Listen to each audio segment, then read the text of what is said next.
Pode manter a sua Bíblia aberta no texto, Romanos capítulo 6.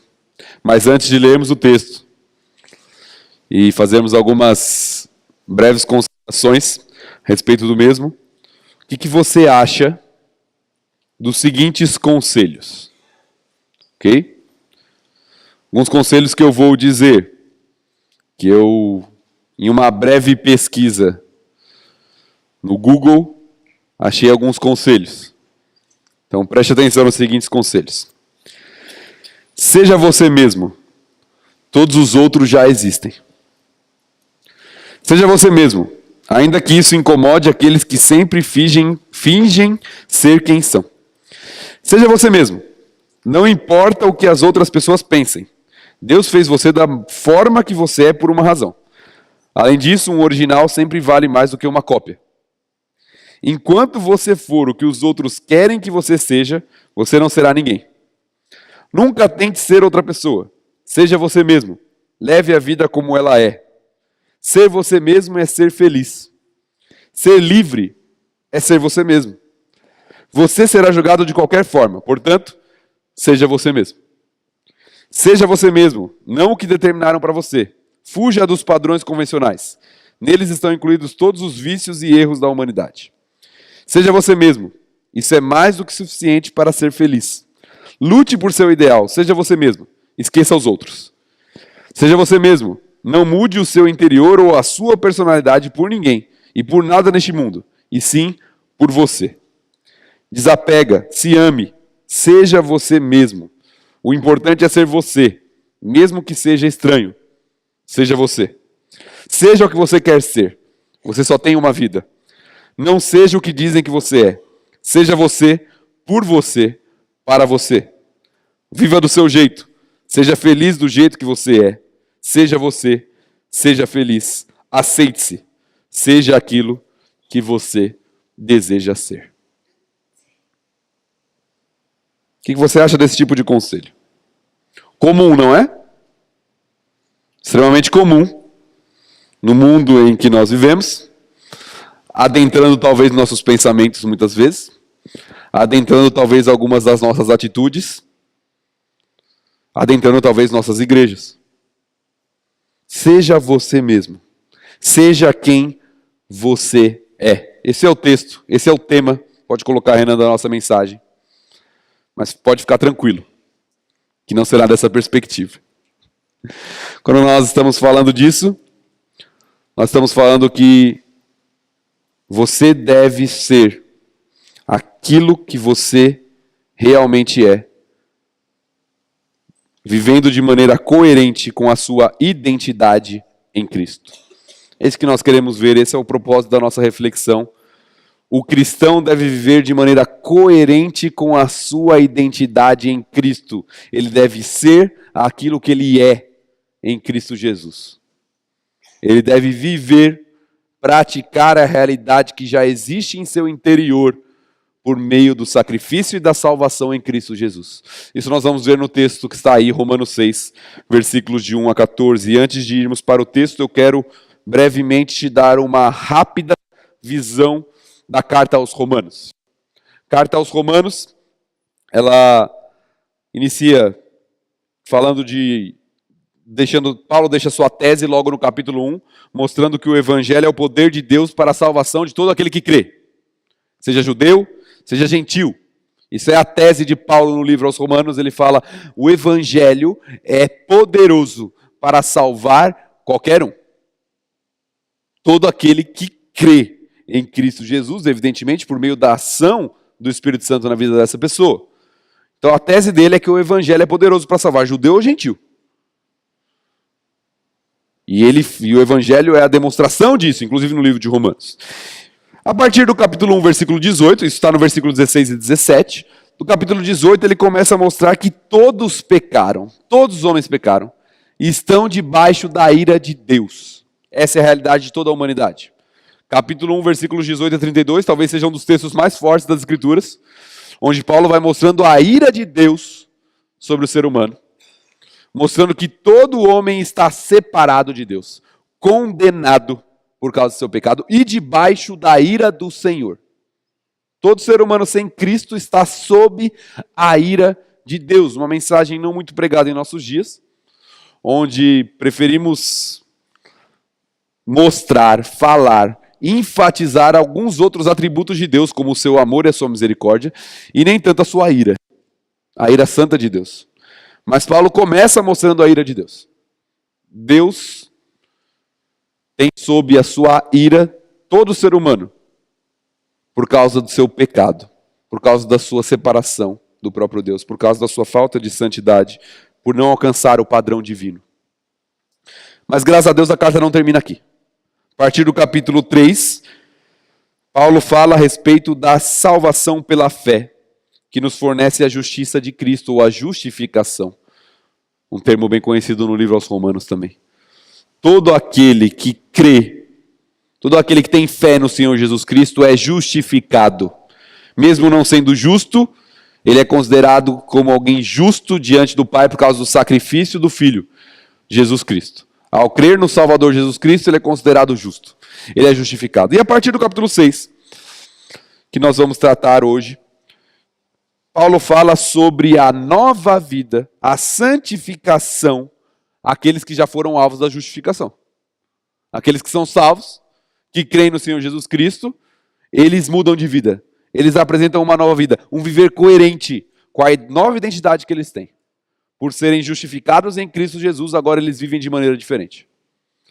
Eles vivem a santificação por meio do Senhor Jesus Cristo. E é isso que nós queremos ver, de maneira bem simples, no texto de Romanos 6, versículos de 1 a 14.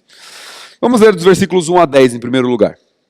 Romanos 6, versículos de 1 a 10, nos dizem o seguinte: Que diremos, pois? Permaneceremos no pecado para que seja a graça mais abundante? De modo nenhum. Como viveremos ainda no pecado, nós os que para ele morremos? Ou porventura ignorais que todos nós que fomos batizados em Cristo Jesus, fomos batizados na sua morte? Fomos, pois, sepultados com ele na morte pelo batismo, para que, como Cristo foi ressuscitado dentre os mortos pela glória do Pai, assim também andemos nós em novidade de vida. Porque se fomos unidos com ele na semelhança da sua morte, certamente o seremos também na semelhança da sua ressurreição. Sabendo isto, que foi crucificado com ele o nosso velho homem, para que o corpo do pecado seja destruído, e não sirvamos o pecado como escravos, porquanto quem morreu está justificado do pecado. Ora, se já morremos com Cristo, cremos que também com ele viveremos. Sabedores de que, havendo Cristo ressuscitado dentre os mortos, já não morre, a morte já não tem domínio sobre ele.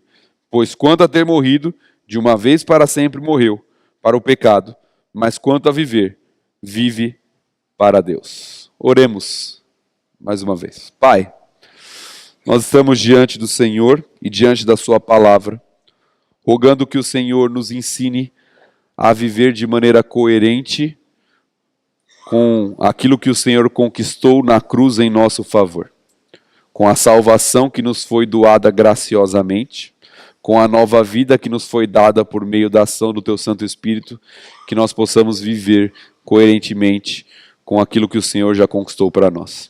Então ajuda-nos a refletir na nova vida que temos e a viver aquilo que o Senhor nos chamou a viver. Em nome de Cristo Jesus. Amém. Muito bem. A mensagem hoje ela tem 2 pontos, bem simples. Se nós estamos falando que você deve ser aquilo que você é, em primeiro lugar nós temos que ver aquilo que você é em Cristo Jesus. Se você é salvo, em primeiro lugar você é. Isso se encontra nos versículos 1 a 10 que nós já lemos. Primeira coisa que Paulo mostra é que você é alguém morto para o pecado. Esse é o primeiro argumento de Paulo, aqueles que estão em Cristo Jesus. Veja como Paulo começa o capítulo com uma pergunta bem forte. Permaneceremos no pecado para que seja a graça mais abundante? Já que eu já sou salvo, e salvação não se perde, então eu posso fazer o que eu quiser da minha vida. Já ouviu isso? É essa a resposta que Paulo está dando há muito tempo atrás.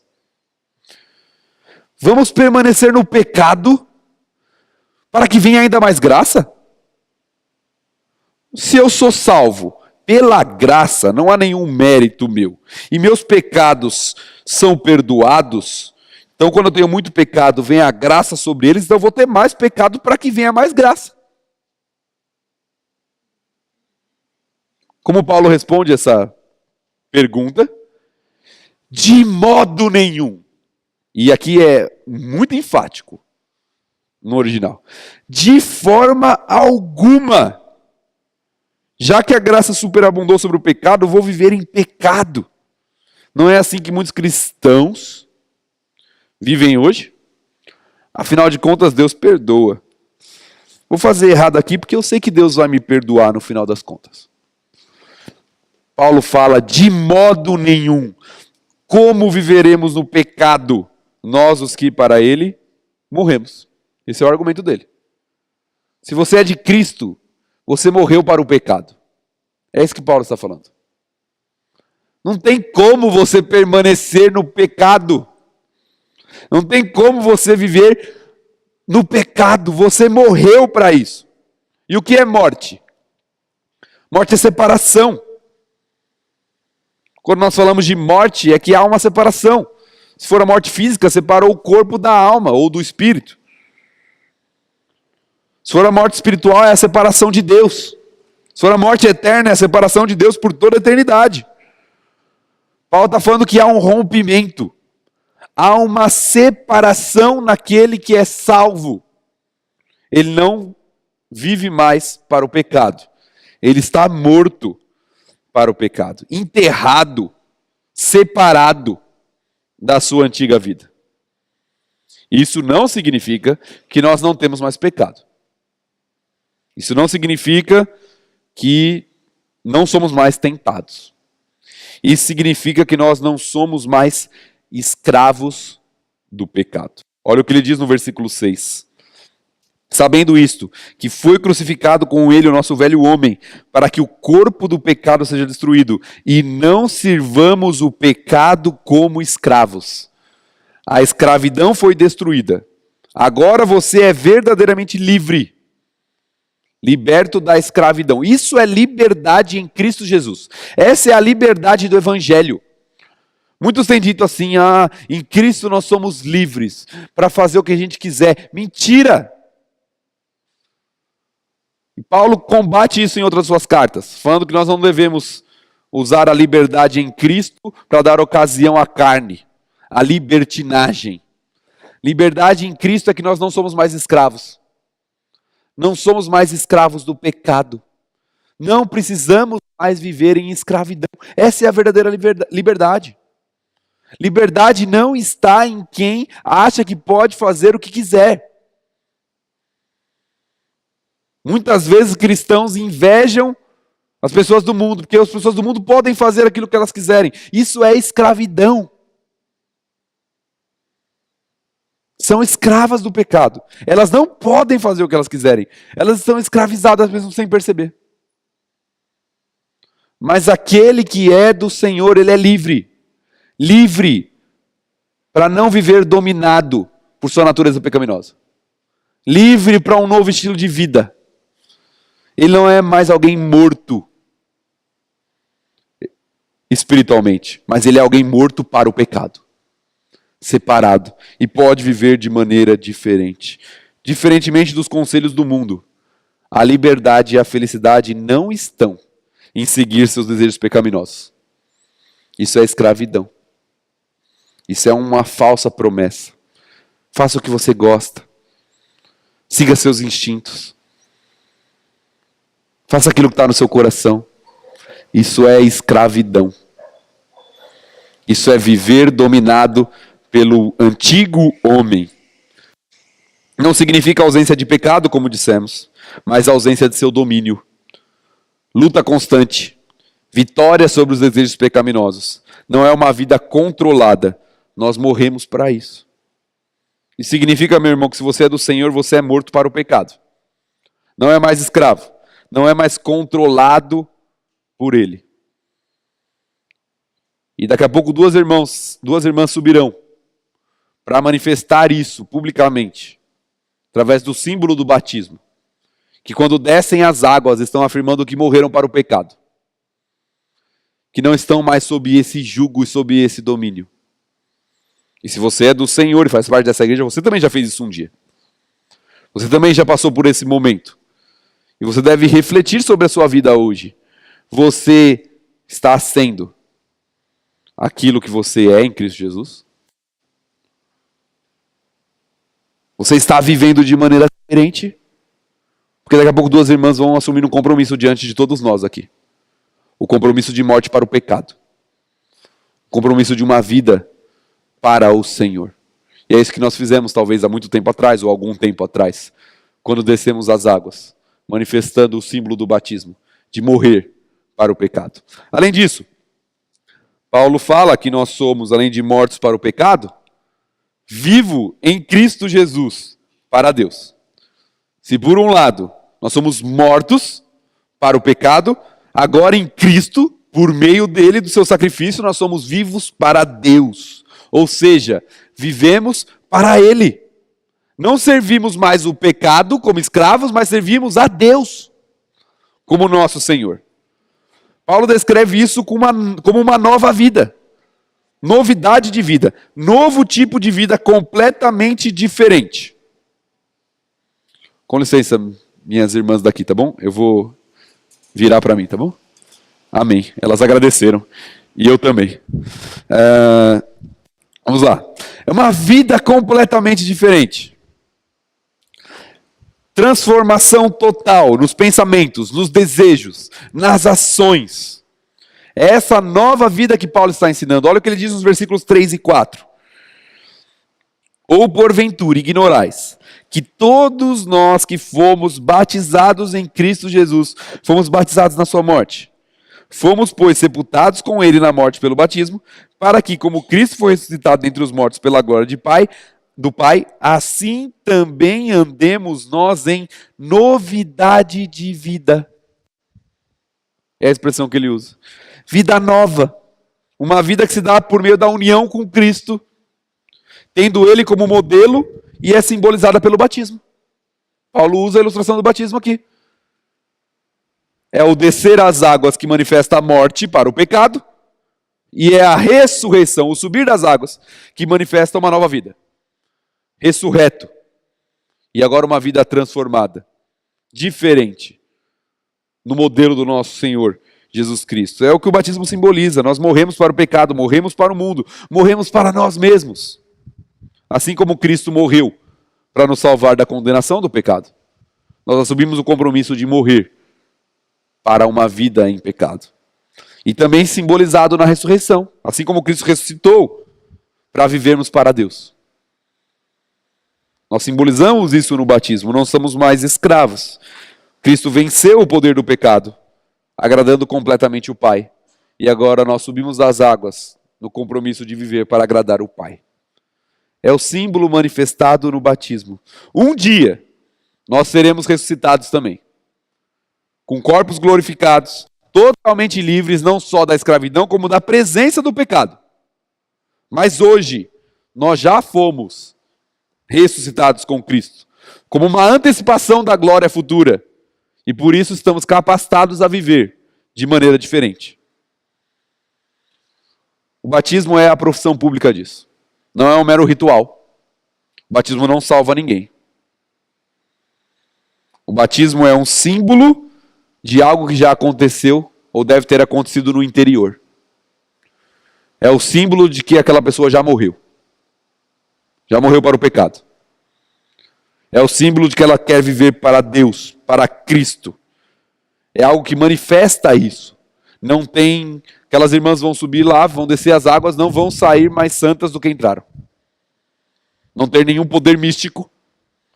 A água é água normal, inclusive está vazando por aí, e a gente está tendo que limpar. Não tem nenhum poder. É o símbolo daquilo que é realmente poderoso, que é o evangelho que transforma vidas. Que transforma os corações. Que faz um morto ressuscitar para uma nova vida em Cristo Jesus. O famoso pregador Charles Spurgeon disse o seguinte sobre o batismo. O batismo é uma ordenança do Novo Testamento, instituída por Jesus Cristo para ser um sinal da comunhão do crente com Ele, na sua morte, sepultamento e ressurreição, de sua união com Ele, da remissão dos pecados e da renúncia de si mesmo para Deus através de Jesus Cristo, a fim de viver e andar em novidade de vida. Assim, meu irmão, você é alguém morto para o pecado se você é de Cristo, e vivo para Deus por meio de Cristo. Você não é mais escravo, então viva de maneira realmente livre, não fazendo aquilo que você deseja, mas fazendo aquilo que o seu Senhor deseja, vivendo para o Senhor por meio de Jesus Cristo.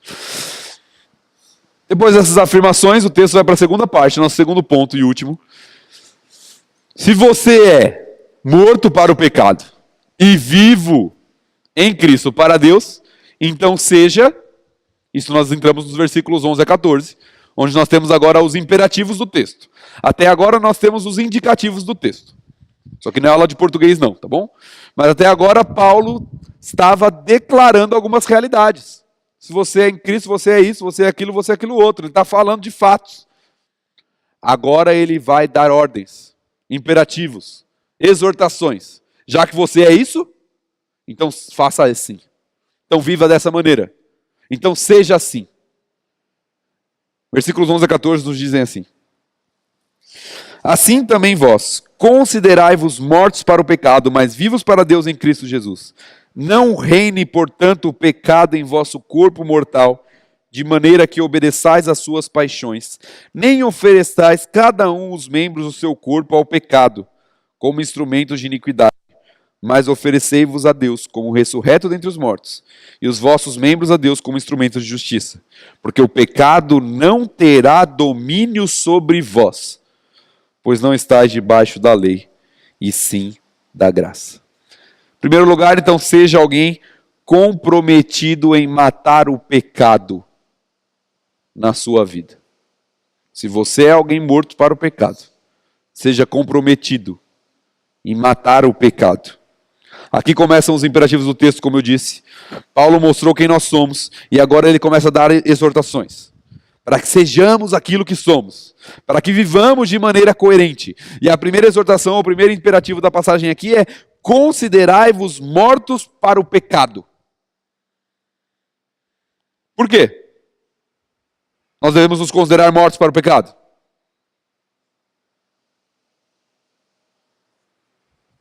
Porque nós somos mortos para o pecado. Paulo acabou de declarar isso na primeira parte. Nós, os que para ele já morremos. Nós estamos mortos para o pecado. Então considerem-se assim. É isso mesmo que nós somos. Nós já morremos para o pecado. O pecado não tem mais domínio sobre nós. Não somos mais escravos dele. Então devemos nos considerar assim. Segunda exortação: não reine o pecado em vosso corpo mortal, de maneira que obedeçais às suas paixões. Aqui a ideia é, a ilustração que Paulo usa é de um monarca, de um rei, de alguém que governa sobre determinada região. O pecado não pode mais controlar a sua vida, se você é do Senhor. Não posso mais viver para obedecer os meus desejos e paixões pecaminosas. Já morri para isso. É isso que Paulo está falando. O pecado não pode reinar. Se é o pecado que está reinando em sua vida, tem algo de muito errado. Ou você não está vivendo aquilo que você é, ou talvez você não seja ainda. Talvez você precisa verdadeiramente entregar sua vida para o Senhor Jesus Cristo. Paulo está falando, o pecado não reina, não deve reinar naquele que é do Senhor. Meu irmão, preste atenção. Isso não significa que você não vai pecar mais. Todos nós somos pecadores. Isso significa que a sua vida não vai ser mais no estilo de vida de pecado. O crente peca, mas o crente se arrepende e o crente muda de vida. Ele é transformado pelo poder do Espírito Santo de Deus. Agora, se não há mudança nenhuma na sua vida, dia após dia, ano após ano, não há mudança, as mesmas práticas, a mesma visão, o mesmo vício, talvez você não seja do Senhor. Talvez você precise de arrependimento e de salvação em Cristo Jesus. Paulo está falando que o pecado não reina. Não deve reinar naquele que é do Senhor. E a última exortação dessa primeira parte: nem ofereçais cada um os membros do seu corpo ao pecado como instrumentos de iniquidade. Novamente, uma expressão militar aqui. A palavra traduzida como instrumento aqui era utilizada para armas de guerra. Não reine, não seja o rei, o governador de uma região, e não use isso como a arma, como um instrumento. Então não ofereça o seu corpo como uma arma do pecado, como instrumento para o pecado, como instrumento de iniquidade. Não utilize o seu corpo como instrumento do pecado. Paulo conclui essa sessão mostrando que o pecado não terá mais domínio sobre o cristão. Não vai mais reinar, não vai mais ter domínio, não vai mais ser servido com o instrumento do nosso corpo, não vamos mais ser obedientes ao pecado. E todos esses termos indicam que a vida cristã é uma batalha para sermos aquilo que nós somos em Cristo Jesus. Não é fácil. De fato não é. É uma luta constante, porque a natureza pecaminosa ainda reside em nós. Mas nós somos capacitados por meio da salvação em Cristo para um viver diferente, para lutar contra o pecado, para dizer não, para não mais ter domínio do pecado sobre nós. Essa é a marca do verdadeiro cristão. A marca do verdadeiro cristão não é estar na igreja, isso faz parte. Isso é importantíssimo. A marca do verdadeiro cristão não é usar determinado tipo de roupa. A marca do verdadeiro cristão não está numa prática externa, um ritual que pode ser copiado por qualquer tipo de pessoa ou religião. A marca do verdadeiro cristão é a luta contra o pecado, é não deixar o pecado dominar a sua vida, porque isso é característica daquele que ainda não conheceu o Senhor. Em segundo lugar, um compromisso em matar um pecado e um compromisso em viver para Deus. Por outro lado, Paulo apresenta os contrastes. Considerai-vos mortos para o pecado e vivos para Deus. Novamente, voltando à ideia lá dos versículos 1 a 10, mas agora em forma de ordem. Se você já ressuscitou em Cristo e é vivo em Cristo para Deus, então se considere como alguém vivo para Deus. Você tem uma nova vida. Vive para um Senhor que é digno da sua vida, digno de ser servido. Não é mais escravo do pecado, mas agora é um servo de Deus, por meio de Jesus Cristo. Meus irmãos, é triste ver a situação do... Eu não gosto nem de usar essa palavra. Eu ia dizer cristianismo, eu vou usar evangelicalismo brasileiro. Quando as pessoas professam o cristianismo, mas vivem exatamente igual às pessoas que não conhecem a Cristo.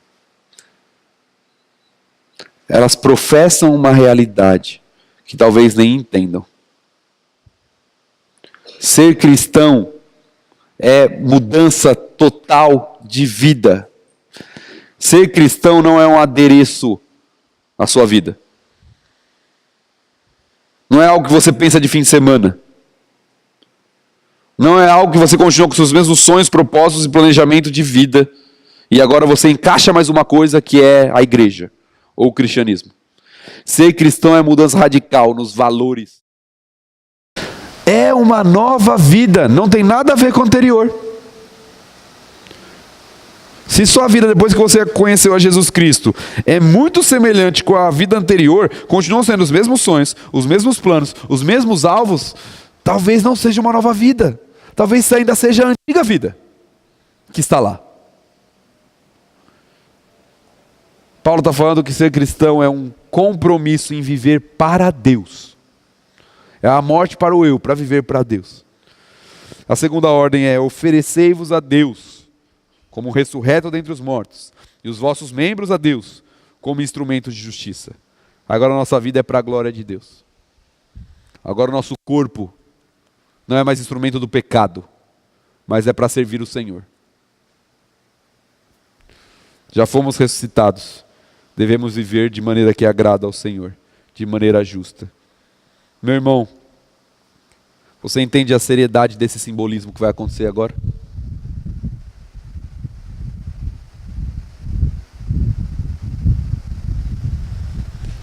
Entende a seriedade do que essas irmãs vão afirmar?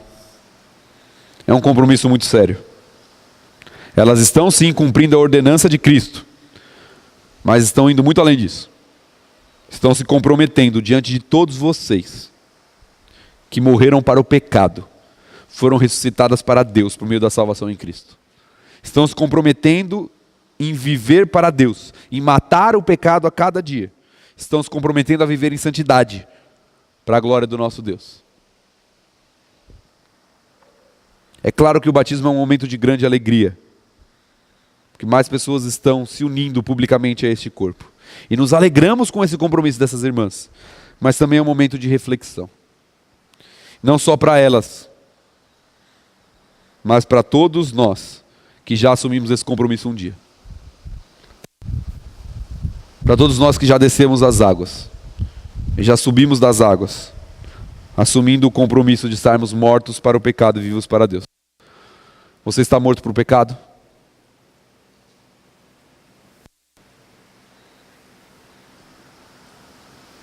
Está vivo para Deus? Por meio de Cristo Jesus? Que essa seja a sua realidade. E se ainda não é, saiba que ainda é tempo de arrependimento e de entregar a sua vida ao Senhor Jesus Cristo.